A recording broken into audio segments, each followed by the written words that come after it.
ನೀತಿಯಲ್ಲ ಮಗನೇ, ಯಾವತ್ತು ಅಮ್ಮನ ಮಾತನ್ನು ಮೀರಿ ಮಗು ನೀನೊಬ್ಬನೇ ವೀರ ಅಂತ ಭಾವಿಸಿಕೊಂಡೆಯ? ಏನು ನಮ್ಮ ಪಾಂಡವರ ಸೇನೆಯಲ್ಲಿ ಯಾರಿಗೂ ಬಲ ಎನ್ನುವುದಾಗಿ ತಿಳಿದುಕೊಂಡೆಯ? ವ್ಯೂಹವನ್ನು ಭೇದಿಸುವುದಕ್ಕಾಗಿ ಪ್ರಯತ್ನ ಪಟ್ಟವರಿದ್ದಾರೆಯೇ? ನಿನ್ನ ದೊಡ್ಡಪ್ಪ ಭೀಮಸೇನ ನೀನು ಕಡಿಮೆಯ ಹೊರಟರು ದಾರಿಯಿಂದಲೇ ಹೊರಟಿ ತಿರುಗಿ ಬಂದಿರೋದು. ಯಾಕೆ? ನನಗೆ ಸಾಧ್ಯ ಇಲ್ಲ. ಸಾಮರ್ಥ್ಯ ಕಡಿಮೆಯಾಗಿದೆ. ಮಗು, ಅವರ ಸಾಮರ್ಥ್ಯ ಎಲ್ಲಿ ಕಡಿಮೆಯಾಗಿದೆ ಹೇಳು? ಅವರ ಕಥೆಯನ್ನು ನಿಮಗೆ ಎಷ್ಟೋ ಹೇಳಿದ್ದೇನೆ. ಒಂದು ಕಥೆಯನ್ನು ಹೇಳೋದಕ್ಕೆ ಬರುತ್ತ ಬಿಟ್ಟಿದ್ದೇನೆ. ಯಾವ ಸಂದರ್ಭದ್ದು? ಅದೊಂದು ಸಮಯದಲ್ಲಿ ನಿನ್ನಪ್ಪ ಪರಮೇಶ್ವರನ್ನು ಒಲಿಸಿಕೊಂಡು ಅದೇ ಒಂದು ವರವನ್ನು ಆಯುಧವನ್ನು ಪಡೆದುಕೊಂಡು ಬರುತ್ತಾ ಗಳಿಗೆಯಲ್ಲಿ ನಿನ್ನ ಅರ್ಥ ಕೇಳಿದರು.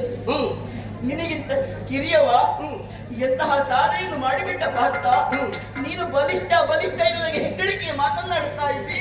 ನೀನೇನು ಸಾಧನೆ ಮಾಡಿಬಿಟ್ಟೆ ಬಗ್ಗೆ ಅಂತ ಕೇಳಿದಾಗ ನಿನ್ನ ದೊಡ್ಡಪ್ಪನಿಗೆ ಭೀಮಸೇನರಿಗೆ ಕೋಪ ಬಂದಂತೆ ಕೈಯಲ್ಲಿರುವಂತಹ ರುದ್ರಮುತ್ತಿರುವಂತಹ ಕಥೆಯನ್ನು ಗರಗರನ್ನು ತಿರುಗಿಸಿ ಮೇಲೆ ಎಸೆದರಂತೆ ಬಗದೆ. ಅದೇ ಸಂದರ್ಭದಲ್ಲಿ ಪ್ರತಿಜ್ಞೆಯನ್ನು ಮಾಡಿದಂತೆ ಕೆಳಗೆ ಬೀಳುವುದಕ್ಕಿಂತ ಮೊದಲಾಗಿ ಶಿವನೇ ಪ್ರತ್ಯಕ್ಷನಾಗಬೇಕು.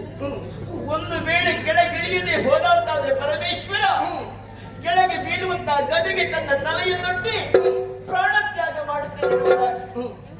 ಪರಮೇಶ್ವರನನ್ನೇ ಪ್ರತ್ಯಕ್ಷೀಕರಿಸಿಕೊಳ್ಳುತ್ತಾರೆ. ದೊಡ್ಡಪ್ಪನಿಗೂ ಚಕ್ರವ್ಯೂಹವನ್ನು ಭೇದಿಸುವುದಕ್ಕೆ ಆಗಲಿಲ್ಲ ಮಗನೇ. ಇನ್ನು ನೀನು ಹೊರಟಿರುತ್ತೀಯಲ್ಲ, ಅವರಿಂದ ಆಗಲಿಲ್ಲ ಎನ್ನುವಂತಹ ಕಾರಣಕ್ಕಾಗಿ ನಮ್ಮಂತಹ ಹೊಂತಕಾರಿಗಳು ಪ್ರಯತ್ನ ಪಟ್ಟರೆ ತಪ್ಪೇನು ತಾಯಿ? ತಪ್ಪು ಅಂತ ನಾನು ಹೇಳುವುದಿಲ್ಲ. ಹೋಗಲೇಬೇಕು. ಹೋಗುವುದಕ್ಕಿಂತ ಮೊದಲಾಗಿ ನಿನ್ನ ಅಪ್ಪನ ಕೆಲವು ಪ್ರಶ್ನೆಗಳಿಗೆ ಸರಿಯಾದ ಉತ್ತರವನ್ನು ಕೊಡುವೆಯಾ? ಯಾವ ಪ್ರಶ್ನೆ? ನಿನ್ನ ಅಪ್ಪ ನಮ್ಮ ಹತ್ತಿರ ಇಲ್ಲ, ಯುದ್ಧಕ್ಕೆ ಹೊರಟು ಹೋಗಿದ್ದಾರೆ. ಬಂದು ಕೇಳುತ್ತಾರೆ, ಮಗ ಅಭಿಮನ್ಯುಯಲ್ಲಿ ಸುಭದ್ರ ಅಂತ ಕೇಳಿದ್ರೆ ಹೇಗೆ ಉತ್ತರವನ್ನು ಕೊಡಬೇಕು? ಅಮ್ಮ, ಒಂದು ವೇಳೆ ನನ್ನ ತಂದೆಯವರು ಇಲ್ಲಿ ಇರುತ್ತಾ ಇದ್ರೆ ಇಂತಹ ಒಂದು ಸುವರ್ಣಾವಕಾಶ ನನ್ನ ಪಾಲಿಗೆ ಪ್ರಾಪ್ತವಾಗುತ್ತಾ ಇರಲಿಲ್ಲ. ಆದರೆ ನಾನಿಲ್ಲದೆ ಇದ್ರು ನಾನು ಮಾಡಬೇಕಾದಂತಹ ಕರ್ತವ್ಯವನ್ನು ಮಗ ಮಾಡುವುದಕ್ಕಾಗಿ ಹೊರಟಿದ್ದಾನಲ್ಲ ಎನ್ನುವ ಹಾಗೆ ನನ್ನ ಅಪ್ಪನಿಗೆ ಸಂತೋಷವಾದಿತ್ತಮ್ಮ. ದೊಡ್ಡಪ್ಪ ಭೀಮಸೇನರು ಕೇಳಿದೆ, ಅವರು ಹೋಗಿದ್ದಾರೆ, ನನ್ನಂತವನೇ ವ್ಯೂಹವನ್ನು ಭೇದಿಸಬೇಕೆನ್ನುವಂತಹ ಸಂಕಲ್ಪ ಅವರದ್ದಾಗಿರಬೇಕು. ಮಗು, ನಿನ್ನ ದೊಡ್ಡಪ್ಪ ದ್ರೌಪದಿ ದೇವಿ, ನನ್ನ ಅಕ್ಕ, ನನ್ನ ಮಗನಲ್ಲಿ ನೀನು ಆಡಿ ಬೆಳೆಯುತ್ತಿರುವಂತಹ ಸಂದರ್ಭದಲ್ಲಿ ಓಡೋಡಿಕೊಂಡು ಬಂದು ಮಗನೇ ಅಭಿಮನ್ಯು ಇರುವುದಕ್ಕೆ ಎದೆಗಾಡಿಸಿಕೊಂಡವರನ್ನ ದೊಡ್ಡಪ್ಪ ಅವರು ಮುಂದೆ ಕೇಳುವುದಿಲ್ಲ. ಯುದ್ಧ ಯಾವಾಗ ನಡೀತದೆ ಎನ್ನುವ ಹಾಗೆ ಅವರು ಕಾತರಿಂದ ಕಾಯ್ತಾ ಇದ್ದವರು ಯಾಕೆ? ತುಂಬಿದಂತಹ ಸಭೆಯಲ್ಲಿ ಮಾನಪಹಾರ ಆಗುವಂತಹ ಸಂದರ್ಭ ಶಪಥಬದ್ಧರಾದವರವರು ನನ್ನ ಈ ಸ್ಥಿತಿಗೆ ಕಾರಣರಾದಂತಹ ವಿರೋಧಿಗಳಿಗೆ ತಕ್ಕುವಂತಹ ಶಾಸನೆಯನ್ನು ಮುಂದೊಂದು ದಿನ ಮಾಡುವುದಕ್ಕಿದ್ದಾರೆ ಎನ್ನುವ ಹಾಗೆ ನನ್ನ ಶಪಥ ಈಡೇರುವಂತಹ ಕಾಲ ಸನ್ನಿಹಿತವಾಯಿತು ಎನ್ನುವ ಹಾಗೆ ನೆಮ್ಮದಿಯಾದಿತ್ತು ತಾಯಿ. ಎಲ್ಲರ ಎದುರು ನಿಂತು ನಾನು ಉತ್ತರವನ್ನು ಕೊಟ್ಟೆ. ಒಬ್ಬಳಿಗೆ ಉತ್ತರವನ್ನು ಕೊಡಲಿಕ್ಕೆ ಯಾರಿಗೆ? ನಿನ್ನ ಕೈ ಹಿಡಿದಂತಹ ಉತ್ತರ ತುಂಬಾ ಗರ್ಭಿಣಿಯಾಗಿದ್ದಾಳೆ. ಈ ಸಮಯದಲ್ಲಿ ಕೇಳಿಗೆ ಕೇಳುತ್ತಾಳೆ, ಅತ್ತೆ ನನ್ನ ಗಂಡನನ್ನು ಮರಣ ಗುಂಪಿಗೆ ಯಾಕೆ ಕಳುಹಿಸಿಕೊಟ್ಟಿದೆ ಅಂತ ಹೇಗೆ ಉತ್ತರ ಕೊಡಬೇಕು ಹೇಳಬೇಕಿದೆ. ಏನಮ್ಮ, ಹಗ್ಗವಿಲ್ಲದೆ ನನ್ನನ್ನು ಬಂಧಿಸುವುದಕ್ಕೆ ಪ್ರಯತ್ನ ಪಡ್ತಾ ಇದ್ದೀರ. ಉತ್ತರೆ ಅಂತರಂಗ ಏನೆನ್ನುವುದನ್ನು ಅರ್ಥ ಮಾಡಿಕೊಡದೇ ಇದ್ದವನೇ ನಾನು. ನಿಮ್ಮ ಬಳಿಗೆ ಬರುವ ಮೊದಲಾಗಿ ಅವಳ ಹತ್ತಿರಕ್ಕೆ ಹೋದೆ, ಸಮಸ್ತ ವಿಚಾರವನ್ನು ಹೇಳಿದೆ. ಹೇಳಿದಾಕ್ಷಣ ಅವಳಾಡಿದಂತಹ ಮಾತು ಉತ್ತರೆಯ ಅಂತರಂಗ. ನೀವು ಉತ್ತರ ಕೀರ್ತಿಶಾಲಿಗಳಾಗಬೇಕೆನ್ನುವಂತಹ ಬಯಕೆ ನನ್ನದ್ದು. ಹೇಳಿತು ಮಾತ್ರವಲ್ಲದೆ ಮಂಗಳಾರತಿಯನ್ನು ಬೆಳಗ್ಗೆ ನನ್ನನ್ನು ರಣಕ್ಷೇತ್ರಕ್ಕೆ ಪ್ರೋತ್ಸಾಹಿಸಿ ಕಳುಹಿಸಿಕೊಟ್ಟವಳಿದ್ದಾಳೆ. ಹೌದು, ಎಲ್ಲ ಸಿದ್ಧತೆಯಲ್ಲಿ ಹೊರಟು ಬಂದಿದ್ದಾದ್ರೆ ನಾನಿನ್ನು ತಡೆದೇನು ಮಾಡಲಿ ಮಗನೇ? ಹೋಗಲೇಬೇಕು. ಅಡಿಯ ಮುಂದಿದೆ ಸ್ವರ್ಗ, ಅಡಿಯ ಹಿಂದಿದೆ ನರಕ, ಅಡಿಗಡಿಗೆ ಅಶ್ವಮೇಧದ ಫಲ. ಒಂದಡಿ ಮುಂದಿಟ್ಟಾದರೆ ಯಾವ ಕಾಲಕ್ಕೂ ನಿರ್ಧಾರವನ್ನು ಬದಲಿಸಲಾರೆ. ಹೋಗು ಮಗನೇ. ಈ ಮಾತಿಗಾಗಿ ಕಾಯ್ತಾ ಇದ್ದೀನಿ ಮಗು. ಆಶೀರ್ವಾದ ಹೋಗುವುದಕ್ಕಿಂತ ಬದಲಾಗಿ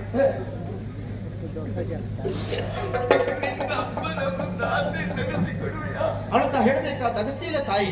ನೀನು ಬಾಯಲ್ಲಿ ಹೇಳಬೇಕಾದಿಲ್ಲ. ಕಾಲಲ್ಲಿ ತಲೆಯಲ್ಲಿ ಹೊತ್ತು ಮಾಡುವುದಕ್ಕೆ ಸಿದ್ಧನಿದ್ದಾನೆ ನಿನ್ನ ಮಗ. ಹೇಳಮ್ಮ.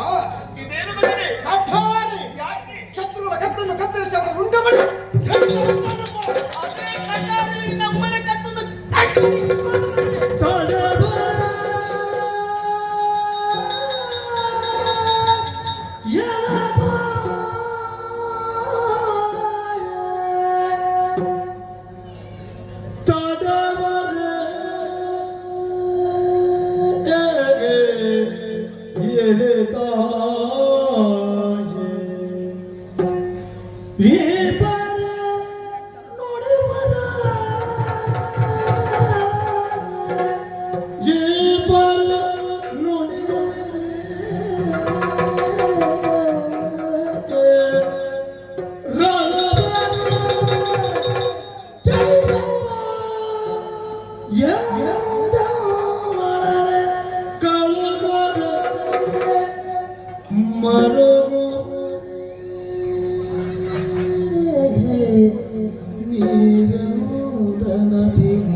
ಪಾಯಸವನ್ನು ತಿನ್ನುವುದಕ್ಕಾಗಿ ಮುಂದುವರಿದವರಿಗೆ ಕಾದ ಸಟ್ಟುಗವನ್ನು ಬಾಯಿಗೆ ತುರುಕಿಸಿದ ಅನುಭವವಾಗಿ ಹೋಯಿತು. ಅಭಿಮನ್ಯು ರಣಕ್ಷೇತ್ರಕ್ಕೆ ಹೊರಟಿದ್ದಾನೆನ್ನುವಂತಹ ವರ್ತಮಾನ ನನ್ನಮ್ಮನಿಗೆ ತಿಳಿದರೆ ಸಾಕು. ಉಭಯ ಹಸ್ತಗಳನ್ನು ನನ್ನ ಮಸ್ತಕದ ಮೇಲಿರಿಸಿ ಆಶೀರ್ವಾದವನ್ನು ಕೊಟ್ಟು ಕಳುಹಿಸ್ತಾಳೆ ಎನ್ನುವಂತಹ ನಿರೀಕ್ಷೆ ನನ್ನಲ್ಲಿತ್ತು. ಉತ್ಸಾಹ ಎನ್ನುವಂತಹ ಅಗ್ನಿಗೆ ತುಪ್ಪವನ್ನು ಸುರಿಯುವ ಬದಲಾಗಿ ತಣ್ಣೀರನ್ನೆರಚಿದ ಹಾಗಾಗಿ ಹೋಯಿತು. ಏನಮ್ಮ, ನಾನು ರಣಕ್ಷೇತ್ರ ಸೇರಿಕೊಳ್ಬೇಕು ಅಂತಾದ್ರೆ ನಿನ್ನ ಕತ್ತನ್ನು ಮುಂದುವರಿಬೇಕೆ? ನಾನೇನು ಪರಶುರಾಮ ಅಂತ ತಿಳ್ಕೊಂಡೆಯ ತಾಯೇ? ಅವನಾದ್ರೆ ಹೆತ್ತ ತಾಯಿಯ ತಲೆಯನ್ನು ಕಡಿದು ಮತ್ತೆ ಬದುಕಿಸಿಕೊಂಡಿದ್ದಾನೆ. ನಾನಂತೂ ಅಂತಹ ಕೆಟ್ಟ ಕಾರ್ಯವನ್ನು ಮಾಡುವುದಿಲ್ಲ. ಅಂತಹ ಒಂದು ದೌರ್ಭಾಗ್ಯ ನನ್ನ ಜೀವನದಲ್ಲಿ ಬರುವುದು ಬೇಡ ತಾಯೇ, ಬರುವುದು ಬೇಡ. ನನ್ನ ಪರಾಕ್ರಮದ ಮೇಲೆ ನಿನಗೆ ಶಂಕೆಯ ತಾಯೇ?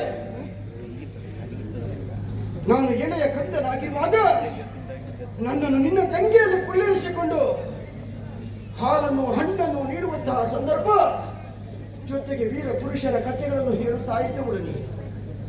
ಕುರುಕುಲ ಪಿತಾಮಹರಾದಂತಹ ಭೀಷ್ಮಾಚಾರ್ಯರ ಕಥೆ ಒಂದು ದಿನವಾದ್ರೆ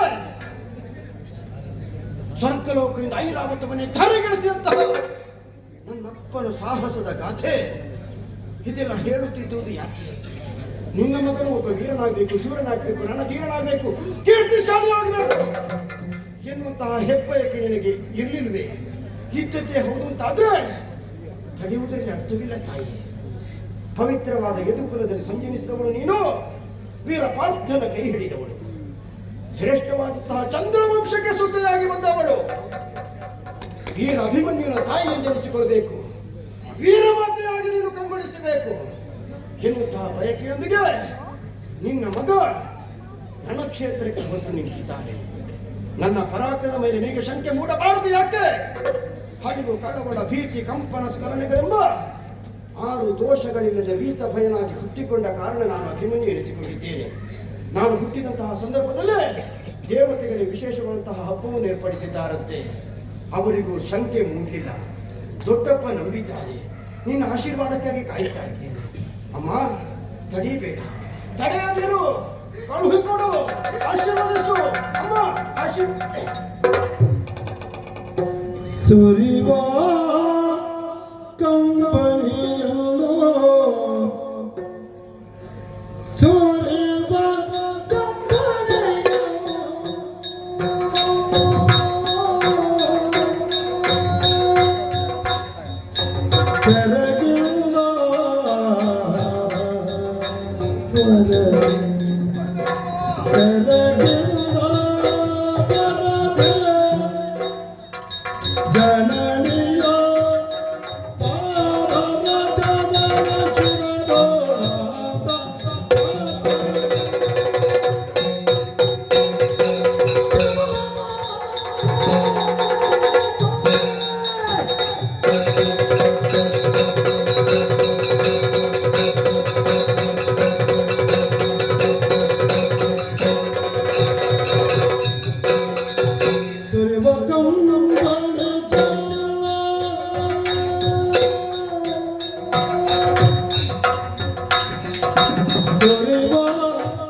ನಾನು ಹುಟ್ಟಿದ ಅಂದಿನಿಂದ ಇಂದಿನ ತನಕ ನನ್ನಮ್ಮನ ಕಣ್ಣಲ್ಲಿ ಕಣ್ಣೀರು ಕಂಡವ ನಾನಲ್ಲ.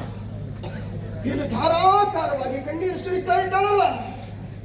ಯಾಕಮ್ಮ, ನಾನಿನ್ನು ರಣಕ್ಷೇತ್ರ ಸೇರಿಕೊಂಡಿಲ್ಲ.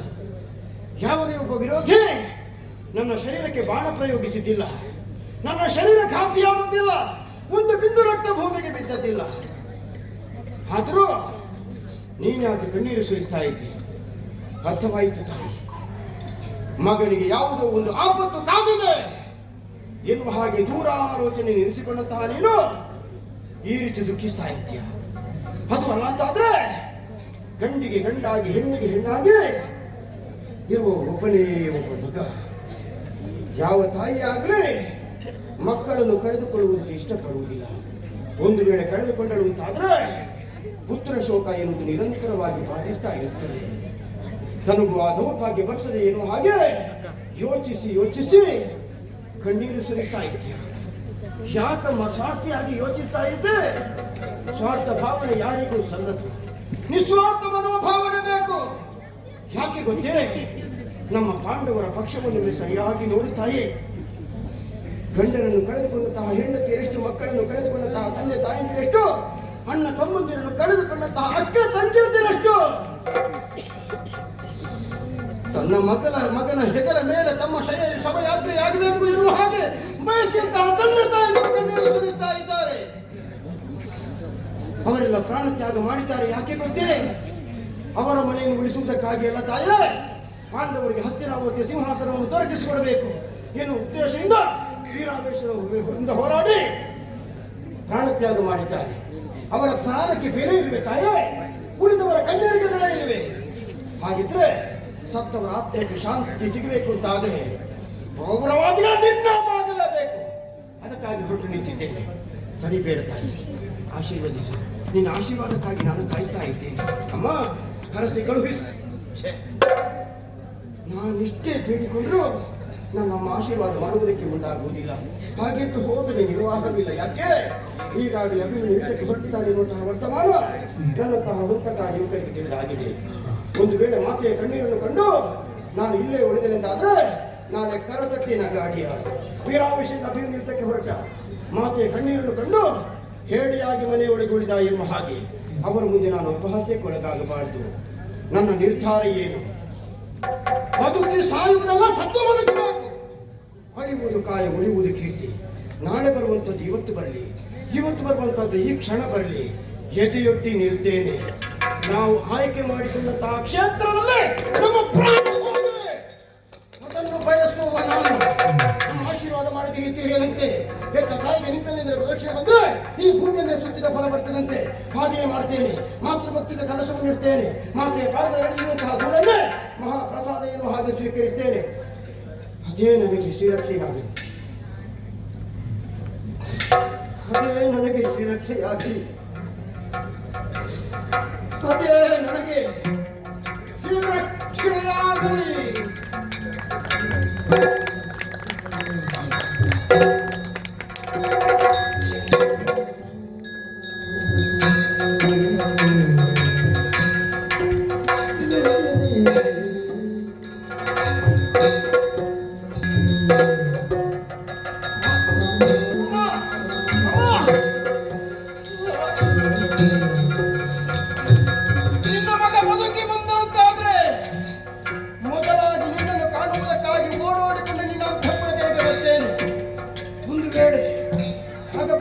ಹೋಯಿತು ಅಂತಾದ್ರೆ ನಿನ್ನ ಮಗನನ್ನು ಎಲ್ಲಿ ಕಾಣಬೇಕು ಗೊತ್ತೋ?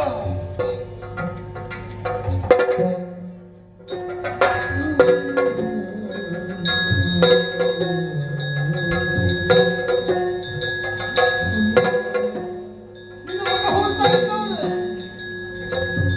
ಹೋಗ್ತಾನೆ. ಹಾಗೆ ಹೇಳುವುದಿಲ್ಲ.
ಕಾರಣ ಏನೆನ್ನುವ ಹಾಗೆ ಅಪ್ಪಣೆಯನ್ನು ಮಾಡಿದರೆ ಈ ಕ್ಷಣವೇ ಕಾರ್ಯಪ್ರವೃತ್ತನಾಗುತ್ತೇನೆ. ಸೌಮಿತ್ರಿ ಸಾರಥಿ, ಕುರುಕ್ಷೇತ್ರದ ಕಡೆಗೆ ಯುದ್ಧಕ್ಕೆ ಹೋಗಬೇಕಾಗಿದೆ.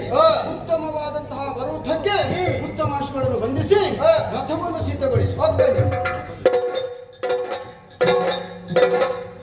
ರಥ ಸಿದ್ಧವಾಗಿದೆ, ಏರಿಕೊಳ್ಳಬೇಕು ಅಂತ ಆದ್ರೆ ನನ್ನದಾದಂತಹ ಕರ್ತವ್ಯ ಏನು ಅದನ್ನು ನಾನು ಮರೆಯಬಾರದು. ನಮ್ಮದು ಏನಿದ್ರು ಪರಂಪರೆಯನ್ನು ಮೀರಿ ವ್ಯವಹರಿಸುವ ಹಾಗಿಲ್ಲ. ಹೌದು, ನಾವೇ ಪರಂಪರೆಯನ್ನು ಮೀರಿದೆವು ಅಂತಾದ್ರೆ ಉಳಿದವರು ಅದೇ ದಾರಿ ಹಿಡಿಯುವುದಿಲ್ಲ. ನಿಜ. ಹಾಗಾಗಿ ಆ ಬಗ್ಗೆ ಲಕ್ಷ್ಯ ವಹಿಸ್ತೇನೆ. ಈಗಾಗಲೇ ದೊಡ್ಡಪ್ಪನ ಆಶೀರ್ವಾದವನ್ನು ಪಡೆದಿದ್ದೇನೆ. ಇಷ್ಟೇ ಸಾಲದು, ಶತಗಜ ತ್ರಾಣಿಯಾದಂತಹ ಭೀಮಸೇನನ ತೋಳಬಲ ನನ್ನ ಶರೀರದಲ್ಲಿ ಕೂಡಿ ಬರಲಿ ಎನ್ನುವ ಹಾಗೆ ನಮಸ್ಕರಿಸಿ ಆಶೀರ್ವಾದವನ್ನು ಬೇಡಿಕೊಂಡೆ. ಚಿಕ್ಕಪ್ಪಂದಿರಾದಂತಹ ನಕುಲ ಸೈನ್ಯವರಿಗೂ ಪ್ರತ್ಯೇಕವಾಗಿ ಬಂಧಿಸಿದೆ. ನನ್ನ ತಂದೆಯವರು ಸದ್ಯ ಸನಿಹದಲ್ಲಿಲ್ಲ. ಹಾ. ಅವರ ಆಶೀರ್ವಾದವು ನನ್ನ ಮೇಲಿರಲಿ, ಹ್ಮ್. ಮಾವನ ಆಶೀರ್ವಾದವಿರಲಿ. ದೊಡ್ಡ ಮಧುರಪತಿ ದೇವಿಯವರಿಗೆ ಸಮಾಧಾನದ ಮಾತುಗಳನ್ನು ಹೇಳಿದೆ. ಹಾ. ಯಶವಂತನಾಗಿಯೂ ಹಾಗೆ ಆಶೀರ್ವದಿಸಿದ್ದಾರೆ. ಹ್ಮ್. ನೀನು ಸಾರಥಿ, ಹಾ. ಹಿರಿಯವನು ಕಿರಿಯವನು ಮುಖ್ಯವಲ್ಲ. ಹಾ. ಇದು ನಿನಗೂ ನಮಸ್ಕಾರವನ್ನು ಸಲ್ಲಿಸಿದ್ದೇನೆ. ಪ್ರತಿ ನಮಸ್ಕಾರ. ಆದ್ರೆ ಹಾ. ಯುದ್ಧಕ್ಕೆ ಹೋಗುವ ಪೂರ್ವದಲ್ಲಿ ಹ್ಮ್. ಒಂದು ಹರಿಕೆಯನ್ನು ಹೇಳಿಕೊಳ್ತಾ ಇದ್ದೇನೆ. ಯಾರಿಗೆ? ಅದು ಬ್ರಾಹ್ಮಣರಿಗೆ. ಅದೇ ಯಾಕೆ? ಹಿಂದಿನ ಯುದ್ಧದಲ್ಲಿ ನಾನು ಜಯಿಸಿ ಬಂದೆ ಅಂತಾದ್ರೆ ಹ್ಮ್. 1000 ಮಂದಿ ಬ್ರಾಹ್ಮಣರಿಗೆ ಹಾ. ಹೊಟ್ಟೆ ತುಂಬ ಊಟ ಕೊಡಿಸ್ತೇನೆ. ಊಟ ಮಾತ್ರವಾ? ಅವರಿಗೆ ಊಟ ಮಾತ್ರ ಕೊಟ್ಟರೆ ಸಾಕಾಗುದಿಲ್ಲ, ಮತ್ತೆ? ದಕ್ಷಿಣೆಯೂ ಬೇಕಾಗ್ತದೆ. ಹ್ಮ್. ನಾನು ಕೊಡ್ತೇನೆ ನೀನು ಹಾಗೆ ಹೇಳುವುದಿಲ್ಲ, ಮತ್ತೆ? ಅವರ ಕೈಯಿಂದ ಕೊಡಿಸ್ತೇನೆ. ಹ್ಮ್. ಯಾಕೆ ಗೊತ್ತಾ? ಯಾಕೆ? ತುಂಬು ಮನಸ್ಸಿನಿಂದ ಹ್ಮ್. ಬ್ರಾಹ್ಮಣೋತ್ತಮರು ಆಶೀರ್ವಾದ ಮಾಡಿದರು ಅಂತಾದ್ರೆ ಹಾ. ಅವನ ಬದುಕೆ ಬಂಗಾರವಾಗ್ತದೆ ಎನ್ನುವ ಸತ್ಯತೆಯನ್ನು ನಾನು ಅರ್ಥವಿಸಿಕೊಂಡವ. ಅದು ನಿಜ. ಹಾಗಾಗಿ ಹ್ಮ್. ನೋಡು, ನಮಸ್ಕಾರವನ್ನು ಸಲ್ಲಿಸಿದೆ ತಡ ಹಾ. ಕೆಲವರು ಆಶೀರ್ವಾದ ಮಾಡುವುದಕ್ಕೆ ಮುಂದಾಗುತ್ತಾ ಇದ್ದಾರೆ. ಹ್ಮ್. ಭೂವಿ ದಿವಿಜರ ಹರಿಕೆಯನ್ನು ಕೈಗೊಂಡಿದ್ದೇನೆ. ಹಾ. ರಥ ಪ್ರದಕ್ಷಿಣೆ, ಹ್ಮ್. ಅಶ್ವವಂದನೆ ಇದೆಲ್ಲವನ್ನು ಪೂರೈಸಿಕೊಂಡು ರಥಾರೂಢನಾಗ್ತೇನೆ. ಹಾ. ರಥವನ್ನು ಏರಿಕೊಳ್ತೇನೆ, ಅಳಲಿಕೊಳ್ತೇನೆ ರಥವನ್ನು.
ವೇಗವಾಗಿ ಮಾಡುತ್ತಿರುವಂತಹ ಕುದುರೆಯ ವಾಘೆಯನ್ನು ಹಿಡಿದು ನಿಲ್ಲಿಸಿದೆಯಲ್ಲ, ಯಾಕೆ? ಅಭಿಮನ್ಯು ಕುಮಾರ, ಓ. ರಥವನ್ನು ನಿಲ್ಲಿಸುವುದಕ್ಕೆ ಬಲವಾದ ಕಾರಣವಿದೆ. ಏನು? ಕೌರವನ ಸೇನೆಯನ್ನು ಸರಿಯಾಗಿ ನೋಡಂತೆ ನೋಡ್ತಾ ಇದ್ದೇನೆ. ಸಮುದ್ರದ ಅಲೆಗಳು ಬೋರ್ಗರೆದು ಬಂದು ಹಾ. ತಡವನ್ನು ಅಪ್ಪಳಿಸುವ ತೆರದಿ ಕೌರವನ ಸೇನೆ ಮುಂದೊತ್ತಿ ಬರುತ್ತಿದೆ. ಹಾ. ಅದರಲ್ಲಿ ಇರುವವರು ಸಾಮಾನ್ಯರೇ. ಯಾರು? ದ್ರೋಣಾಚಾರ್ಯ, ಹಾ. ಕೃಪಾಚಾರ್ಯ, ಹಾ. ಅಶ್ವತ್ಥಾಮಾಚಾರ್ಯ, ಹಾ. ಕರ್ಣ, ದುಶ್ಯಾಸನ ಮೊದಲಾದ ವೀರರಿದ್ದಾರೆ. ಇಲ್ಲ ಬಿಡ. ಅವರನ್ನು ಎದುರಿಸುವುದಕ್ಕೆ ಹೋದರೆ ಹಾ. ನಮ್ಮ ಪರಿಸ್ಥಿತಿ ಹೇಗಾಗುತ್ತದೆ ಬಲ್ಲೆ? ಹೇಗಾದೀತು? ಇಂದೊಬ್ಬ ಹಾ. ತನ್ನ ಕುತ್ತಿಗೆಯ ಬಲವನ್ನು ಅರಿಯದೆ ಹಾ. ಪರ್ವತವನ್ನೇ ಎತ್ತುವುದಕ್ಕೆ ಹೋಗಿ ಕೆಟ್ಟ. ಕೊರಳನ್ನೇ ಉಳುಕಿಸಿಕೊಂಡ ಅವನ ಹೆಂಡತನಕ್ಕೆ ಏನಂತ ಹೇಳಬೇಕು ನಾವು? ಅಂತಹ ಪರಿಸ್ಥಿತಿ ನಮಗಾಗಿ ಹಾ. ಯಾಕೆ ಬಲ್ಲೆಯ? ಯಾಕೆ? ಆ ಸೈನ್ಯವನ್ನು ಎದುರಿಸುವುದಕ್ಕೆ ನೀನು ಬಿಡು. ಹಾ. ಶಿವಪುತ್ರ ಆ ಷಡಾನನಿಂದಲೂ ಅಸಾಧ್ಯವಾಗಿದ್ದಾನೆ. ರಥವನ್ನು ಹಿಂದಕ್ಕೆ ಸರಿಸ್ತಾ ಇದ್ಯಾ?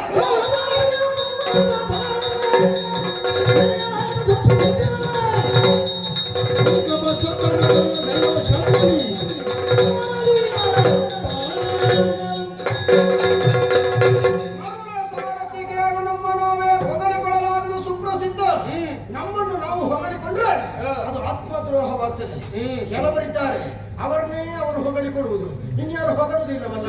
ನಾನೆಲ್ಲ ಹಾಗೆ ಮಾಡಿದ್ದೇನೆ ಹೀಗೆ ಮಾಡಿದ್ದೇನೆ ಎನ್ನುವ ಹಾಗೆ. ಇದು ಸಲ್ಲದು. ಸೇನೆಯನ್ನು ಕಂಡಾಕ್ಷಣ ಹಾ. ನೀನು ಭೀತಿಗೊಂಡೆಯಾ? ಹ್ಮ್. ಹೇಗೆ ಬರುವುದಕ್ಕಾಗಿ ಒಂದೇ ಒಂದು ಮಾತನ್ನು ಹೇಳುತ್ತಾ ಇದ್ದೇನೆ, ಕೇಳು. ಹ್ಮ್. ಅವರ ವಾದರೆ ಹರನ ವದನದಿ ವಿವರತ ಏನು? ಅವ ಗೆಡಿಸಿದರೆ ವಾಸವನ ಸದೇವಿನ ಭೂಗೆಡಿಸುವನು ಭಾರ್ಗವನ ಜಗಡಿಸುವನು ಸಾಕು. ಇನ್ನು ಅವರು ಇವರು ಮಾಧವನ ಪಾರ್ಥನೋ ದುಡುಕಿದೊಡೆ ಲೆಕ್ಕಿಸಲಾರೆ ಹರಿಸುರ.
ಶರಜಾಪಾಲಿಕ್ಕಿದರು ನಿಜ ಕನ್ನಡಿಗರುವ ಖಚಿತರು. ಹ. ತಡೆ ತಡೆ ತಡೆ. ಯಾಕೆ? ಮುಂದೆ ಹೋಗುವುದಕ್ಕೆ ನಿಮ್ಮ ಸೈನ್ಯ ಬಿಡುತ್ತಿಲ್ಲ, ಹ. ಹಿಂದೆ ಬರುವುದಕ್ಕೆ ನಮ್ಮ ಸೈನ್ಯ ಬಿಡುತ್ತಿಲ್ಲ. ಅದಕ್ಕೆ ಹುಲ್ಲು ಕಡ್ಡಿಗಳನ್ನು ಕಚ್ಚಿಕೊಂಡಿದ್ದೇವೆ, ಹ. ನಮ್ಮನ್ನು ಕಾಪಾಡು ಕಾಪಾಡು ಕಾಪಾಡು. ಹುಲ್ಲು ಕಟ್ಟಿ ಕಚ್ಚಿದವನನ್ನು, ಹುತ್ತ ಏರಿದವನನ್ನು, ಹ. ನೀರಿನಲ್ಲಿ ಮುಳುಗಿ ಕುಳಿತವನನ್ನು, ಆಯುಧ ವಿಹೀನನನ್ನು ಕೊಲ್ಲುವಂತಹ ಜಾಯಮಾನ ನನ್ನದಲ್ಲ. ಎಲ್ಲಿಯಾದ್ರೂ ಬದುಕಿಗಳು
ನಿನ್ನಲ್ಲಿ ಯುದ್ಧ ಮಾಡುವುದಕ್ಕೆ ಸರಿಯಾದ ಯಾರು ಇಲ್ಲ.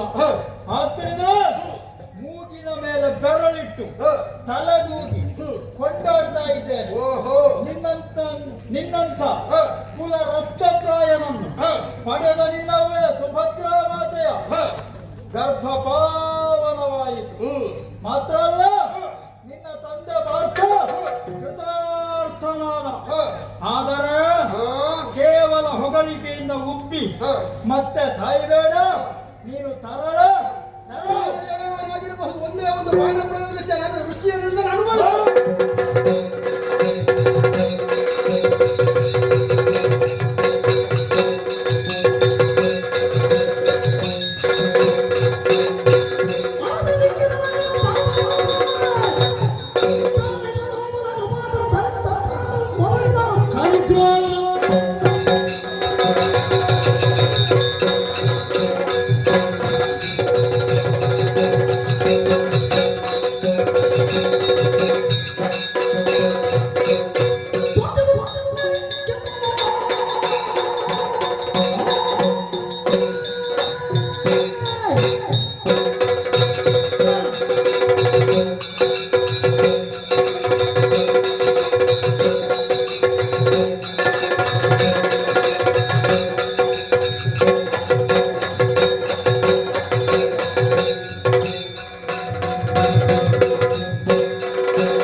ನಮ್ಮ ಹತ್ರ ಅದುವೇ ಇರುವುದು. ಎಲ್ಲರಿಗೂ ಸಿಗುವುದಿಲ್ವಂತ ಹಾಗೆ. ಬ್ರಾಹ್ಮಣ್ಯ ಬೇರೆ ಏನನ್ನು ಕೊಡಬಹುದು? ದೇವಸ್ಥಾನಕ್ಕೆ ಬಂದ್ರೆ ತೀರ್ಥ ಪ್ರಸಾದ ಪಂಚಕಜ್ಜಾಯ, ಯುದ್ಧ ಕ್ಷೇತ್ರಕ್ಕೆ ಬಂದ್ರೆ ಆಶೀರ್ವಾದ. ವಿರೋಧಿ ಸೇನೆ ಇರ್ಲಿ, ನಮ್ಮನ್ನು ವಿರೋಧಿಸಿದವರು ಇರ್ಲಿ, ಕಾಲಗುಡಕ್ಕೆ ಬಂದ್ರ ಅದು ಇರುವಂತಹದ್ದು ಶ್ರೇಯೋ ಭವ, ಒಳ್ಳೆದಾಗಲಿ. ವಿಶಾಲ ಗುಣ, ವಿರೋಧಿಸುವವರನ್ನು ಪ್ರೀತಿಸ್ತೀರಲ್ಲ, ಅಂತರಂಗದಲ್ಲಿ ಪ್ರೀತಿಸ್ತೇನೆ. ಹೌದು, ಇಲ್ಲದೇ ಇದ್ರೆ ನನ್ನ ಬ್ರಾಹ್ಮಣ್ಯವನ್ನು ನಾನೇ ಗೌರವಿಸಿದಾಗ ಮಾರ ಮನ ತುಂಬಿ ಹೇಳಿದ್ದೇನೆ. ನನ್ನ ಆತ್ಮವತ್ತು ಶಿಷ್ಯ ಪಾರ್ಥನ ಪ್ರತಿಕೃತಿಯನ್ನು ಕಂಡಿದ್ದೀನಿ. ಏನು ಬಿಲ್ಗಾರಿಕೆ, ಏನು ಹೊಡೆದಾಟ, ಪ್ರಯೋಗ ಪ್ರತಿನಿಧಿಯಲ್ಲಿ. ಅಬ್ಬ, ಪ್ರಾಮಾಣಿಕವಾಗಿ ಹೇಳ್ತೇನೆ, ಸೋತೆವು ನಾವು.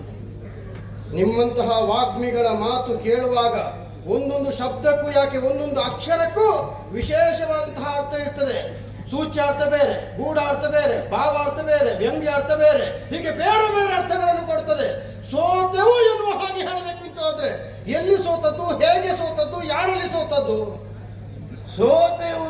ಅಂತ ಹೇಳಿದಾಗ ಹ. ನಾನು ಒಂದೇ ವಾಕ್ಯ ಹೇಳಿದ್ದು, ಮುಂದಿನ ವಾಕ್ಯ ಸೋತೆವು ನಾವು. ಹ. ಎರಡೇ ಶಬ್ದದ ಒಂದು ವಾಕ್ಯ. ಹ. ನೀನು 5 ವಾಕ್ಯ ಮಾತಾಡಿಲ್ಲ.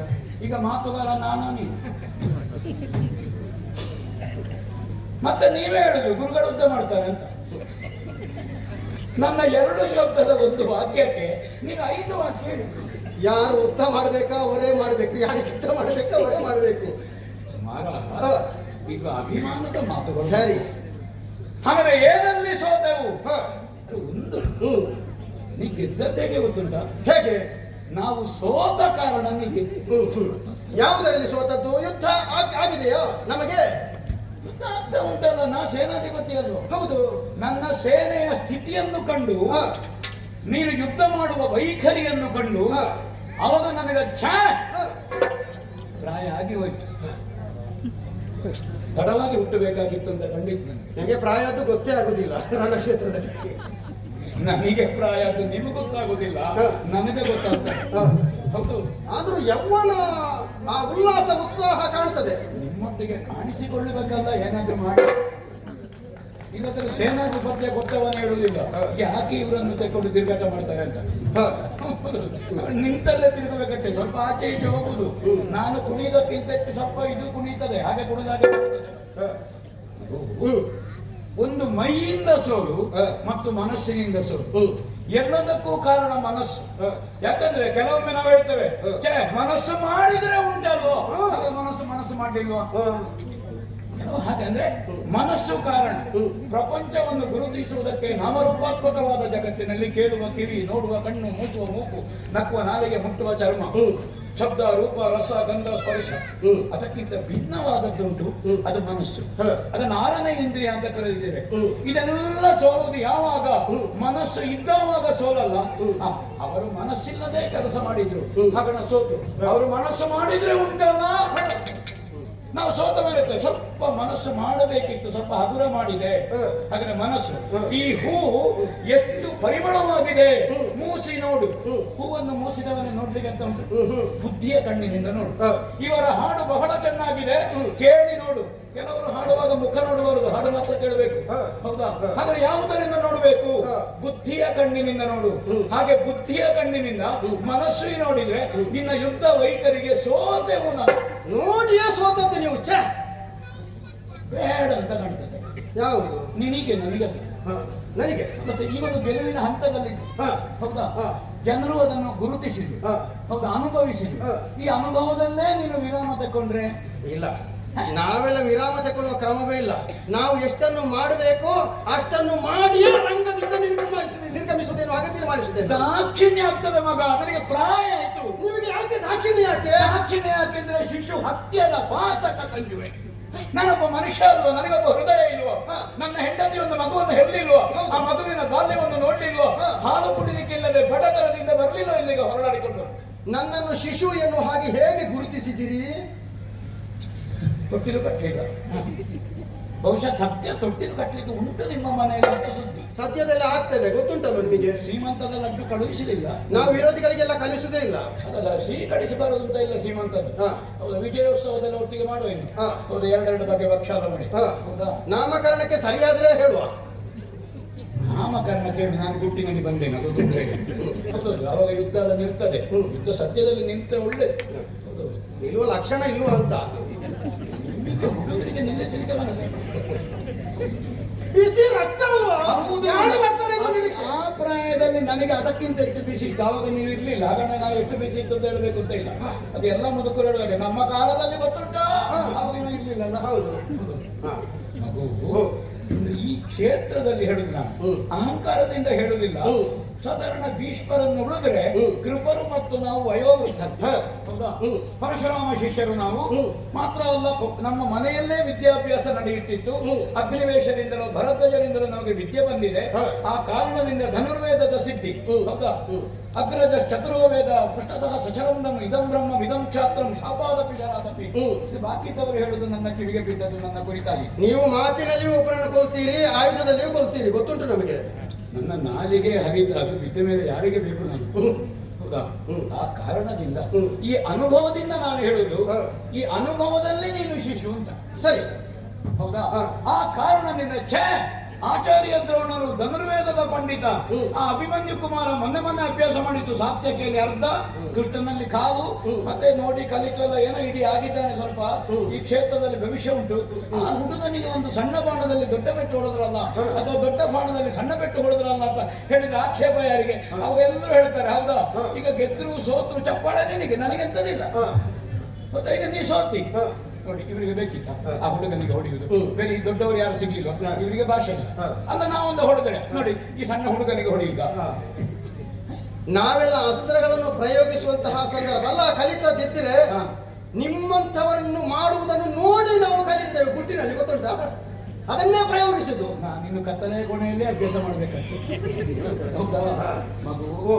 ನಾನೇ ನಿದ್ರೆಯಲ್ಲಿ ಮಾತಾಡ್ತಾನೆ ಇಲ್ಲಿ ಆದ್ರು ಇಲ್ಲ ಅಥವಾ ನಿದ್ರೆಯಲ್ಲಿ ಮಾತಾಡುವಾಗ ಎಲ್ಲರೂ ನೀನು ಕಲ್ತೇ ಹಾಗೆ. ನಮಗೆ ನಿದ್ರೆಯಲ್ಲಿ ಬರುವುದು ವೇದಾಂತವೇ. ಹೌದು ಮಗು, ದಾಕ್ಷಿಣ್ಯ ಬಿಟ್ಟು ಒಂದು ಬಾಣ ಹೊಡಿಲ, ಅದ ದಾಕ್ಷಿಣ್ಯ ಮಾಡಿ ಒಂದು ಬಾಣ ಹೊಡಿಲ. ಬಾಣವನ್ನು ಹೊಡೆಯುವುದೇ, ದೊಡ್ಡ ಬಾಣವನ್ನು ಸಣ್ಣಕ್ಕೆ ಹೊಡಿಬೇಕು, ಸಣ್ಣ ಬಾಣವನ್ನು ದೊಡ್ಡಕ್ಕೆ ಹೊಡಿಬೇಕು. ನಾನು ಸಣ್ಣ ಬಾಣವನ್ನು ದೊಡ್ಡದು ಮಾಡಿ ನಿಮಗೆ ಹೊಡೆದ್ರೆ ಏನಾಗ್ತದೆ? ಸಣ್ಣ ಒಂದು ನಿಮಗೆ ಇದು ರುಚಿ ಹೇಗೆ ಉಂಟು ಅಂತ ನೋಡ್ಲಿಕ್ಕೆ. ಮತ್ತೆ ದೊಡ್ಡದೆಲ್ಲ ಉಂಟು ಮಗು. ಎಷ್ಟು ದೊಡ್ಡದು ಉಂಟು? ರುಚಿ ಇದು.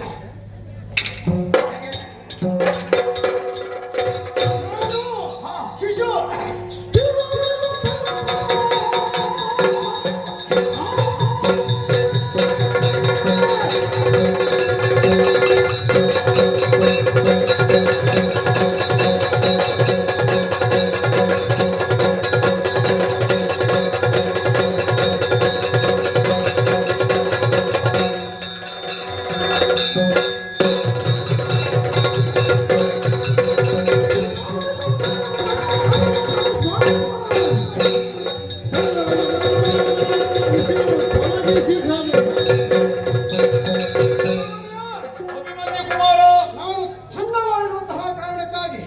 ತಾತ್ಸಾರ ಭಾವನೆಯನ್ನು ತಡೆಯುವುದು ಬೇಡ. ವಯಸ್ಸಾದಂತೆ ಕಥೆಗಳಲ್ಲಿ ಮರೆತು ಹೋಗ್ತದೋ? ಮರೆತು ಹೋಗ್ಲಿಲ್ಲ, ನೀನ್ ನೆನಪಿಸಿದ್ದು ನನಗೆ ನೆನಪಾದಿತ್ತು. ಒಂದೆರಡು ಘಟನೆ ನೆನಪಿಸ್ತೇನೆ. ಶಿಶುತನದಲ್ಲಿ ಶಂಬರನೆಂಬ ಅಸುರನ ಹಸುಗೊಳ್ಳನೆ ಸ್ಮರಣ. ಆ ಮನ್ಮಥ ಶಂಬರಾಸುರನನ್ನು ಕೊಂದಿದ್ದಾನೆ. ಬಳಿಕ ಹುಟ್ಟಿ ಯಾರು ಮತ್ತೊಂದೇನೆ ದಿನದಲ್ಲಿ ಘೋರ ದೈತ್ಯನಾದಂತಹ ತಾರಕಾಸುರನ ಹಸುವನ್ನು ಕಸಿದುಕೊಂಡವ ವೀರ ಷಡಾನನ. ಅಂಥವರೆಲ್ಲ ಘನ ಕಾರ್ಯ ಮಾಡಿರುವಾಗ ನಾನು ಯಾಕೆ ನಿಮ್ಮನ್ನು ಗೆಲ್ಲಬಾರದು? ದೇವಧರ್ಮ ಮಗು. ಶಂಬರನನ್ನು ಕೊಲ್ಲಿಕ್ಕೆ ಮನ್ಮಥ, ತಾರಕನನ್ನು ಕೊಲ್ಲಿಕ್ಕೆ ಶಿವಕುಮಾರ, ಅದೆಲ್ಲ ದೇವಕಲ್ಪ ಅದು. ಹೌದಾ? ಇದು ಮನುಷ್ಯ ಕಲ್ಪ ಅದು. ನಾನು ನಿಮ್ಮನ್ನು ಕೊಲ್ತೇನೆ ಅಂತ ಹೇಳುದಿಲ್ಲ, ಮತ್ತೆ ನಿಮ್ಮನ್ನು ಗೆಲ್ತೇನೆ ಅಂತ ಹೇಳ್ತೇನೆ. ಅದು ನಿನ್ನ ಕೈಯಲ್ಲಿ ನಾ ಸೋತ್ರೆ ನನಗೆ ಪ್ರಶಸ್ತಿ ಇದು. ಹೌದಾ? ಹೌದು ಹೌದಾ? ನನ್ನ ಶಿಷ್ಯನ ಮಗ ತಯಾರಾಗಿದ್ದಾನೆ, ಹಾಗೆ ಅರ್ಜುನನಿಗೆ ನಾನು ಹೇಳಿಕೊಟ್ಟದ್ದು ಗಟ್ಟಿ ಉಂಟು ಅಂತ ಅರ್ಥ. ಹೌದು. ತಯಾರಿ ಎಷ್ಟು ಆಗಿದ್ದೇನೆ ಅನ್ನೋದು ನೋಡ್ಬೇಕಾ? ಸಿಟ್ಟು ಬರ್ತಾ ಉಂಟು. ಹೌದಾ? ಸಿಟ್ಟು ಬರುವ ಮೊದಲು ನೀವು ಹೋಗುದು ಒಳ್ಳೇದು. ಇಲ್ಲ, ಸಿಟ್ಟು ಬಂದ್ರೆ ಮತ್ತೆ ಬಾಣ ಎಲ್ಲಿಂದ ತೆಗೀತಾನೆ ಅಂತ ಗೊತ್ತಿಲ್ಲ. ಹೌದಾ? ಹೌದು. ಈಗ ನಿಮ್ದು ದೊಡ್ಡ ಬಾಣ ಎಷ್ಟು ನೋಡ್ತೇನೆ ನಾನು. ಹೌದಾ?